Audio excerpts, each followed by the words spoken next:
শামসুমনের যে যোগ্যতা সেটা আমাদের অনেকের চেয়েই হয়তো বা বেশি। সুমন একটি বেদনার নাম, যে সুমনের আরো অনেক অনেক বড় জায়গায় থাকার কথা ছিল। আমার চেয়ে ঠিক 1 বছর 3 দিনের ছোট, সে আমাকে তৌকির ভাই বলতো। আমিও সেই অ্যাডভান্টেজটা পূর্ণ উদ্যমে সবসময় উপভোগ করতাম। আমার অফিস ছিল লালমাটিয়া সি ব্লকে, আর শামসুমন বসতো ওর তৎকালীন অফিস, এটি কোম্পানিতেও চাকরি করতো, ও বসতো জিগাতলায়। সুতরাং কারণে অকারণে, প্রয়োজনে অপ্রয়োজনে আমরা একত্রিত হতাম এবং আড্ডার পর আড্ডা চলতো, অফিস টাইমে কিংবা অফিস শেষে।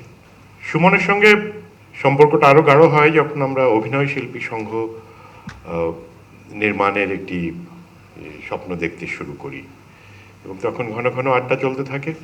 অনেকেই সেখানে মিলিত হন, নাম বলে সব দীর্ঘায়িত করছি না, কিন্তু শামসুমন ছিল সেটার কেন্দ্রবিন্দু।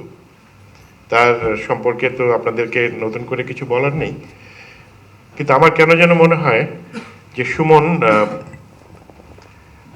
এর মতো মানুষ খুব বেশি নেই আমাদের মধ্যে। এবং আমরা পরে একসঙ্গে অনেক কাজ করেছি, যেমন আমি যখন চলচ্চিত্র নির্মাণ করি, শামসুমন সেখানে গুরুত্বপূর্ণ একটি চরিত্রে অভিনয় করে। তোমার বসন্ত দিনে আমার প্রথম ধারাবাহিক, সেখানেও সে একটি গুরুত্বপূর্ণ চরিত্রে অভিনয় করে, বা পরবর্তীতে অরণ্যের সুখ দুঃখ এবং আরও অসংখ্য নাটকে আমরা একসঙ্গে কাজ করি। এবং এই কাজ করতে করতে আমি লক্ষ্য করি যে শামসুমনের যে যোগ্যতা সেটা আমাদের অনেকের চেয়েই হয়তো বা বেশি, কম নয়। তার উচ্চারণ, তার অভিনয় দক্ষতা, তার স্মার্টনেস, সব কিছু মিলিয়ে আমার মনে হয় যে সুমন একটি বেদনার নাম। তাকে আমরা আরও অনেক বড় জায়গায় ঠেলে দিতে পারিনি। ও নিজেও চায়নি হয়তোবা। ও সবসময় বলতো, আমি মিডল অর্ডার ব্যাটসম্যান, আপনারা ব্যাটিং করেন, আমি আছি, পরে নামবো। এবং এই যে রসবোধ, একটি ইউনিটের প্রাণ হয়ে বেঁচে থাকতো সে সবসময়। জয়যাত্রায় সে রীতিমতো নোটিশ বোর্ড টাঙিয়ে দিল, সেখানে প্রত্যেকের টাইটেল দেওয়া হয়, প্রতিদিনের ইউনিটের নিউজ লেখা হয়, এবং হাস্য রসে আনন্দে মাতিয়ে রাখতো সবাইকে। সেই সুমন অভিনয় শিল্পী সঙ্গের প্রথম দিন থেকে শুরু করে শেষ দিন পর্যন্ত ছিল। সবগুলি কমিটিতে সে সক্রিয়ভাবে ছিল। যে কোনো বুদ্ধি, পরামর্শ, চক্রান্ত আমরা একসাথে করেছি। এবং এই চক্রান্ত শব্দটি বললাম ওর রসবোধের থেকে নিয়েই আর কি। এবং উডি অ্যালেনের একটা কথা আছে যে show business, you must show up. Suman show up করেনি।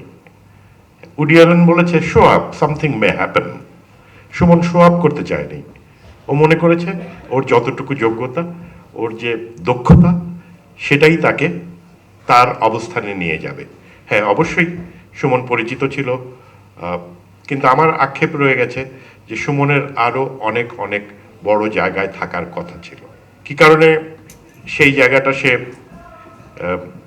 যেতে চায়নি, বা হয়তো সাধারণের মাঝে সহজভাবে মিশে থাকতে চেয়েছে। আজকে সুমন আমার চেয়ে কিছু ছোট,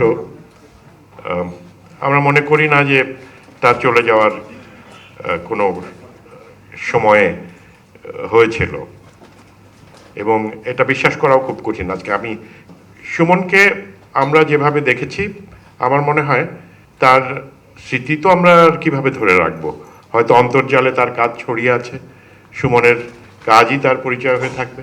আমাদের স্মৃতিতে তার ব্যক্তিত্ব, তার হাস্যরস, তার বন্ধুবাৎসল্য, যে স্বভাব, সেগুলি আমরা হয়তো স্মরণ রাখবো।